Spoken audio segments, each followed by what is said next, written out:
Masukkan.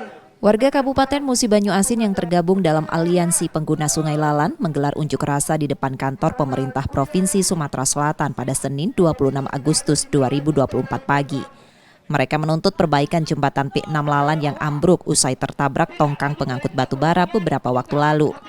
Massa mengungkapkan insiden tersebut telah menghambat perekonomian mereka karena jembatan itu merupakan akses vital untuk distribusi barang dan jasa, baik skala lokal maupun regional. Penutupan jalur sungai saat ini memperburuk keadaan ekonomi warga akibat lumpuhnya transportasi. Mereka meminta agar akses Sungai Lalan segera dibuka dan material jembatan yang ambruk dibersihkan. Jadi memang perekonomian terhenti. Apalagi akibat kejadian Sungai Lalan ini. Kami lah tidak pacak lewat jembatan, sungai juga tidak boleh lewat. Alasannya masih dalam perbaikan. Yang jadi poin atau penekanan kami hari ini minta kepada PJ Sumsel, Gubernur Sumatera Selatan, untuk dibiarkan atau dibuka jalur laut itu, jangan ditutup, biar kami tidak muter jauh sebagai umumnya ini.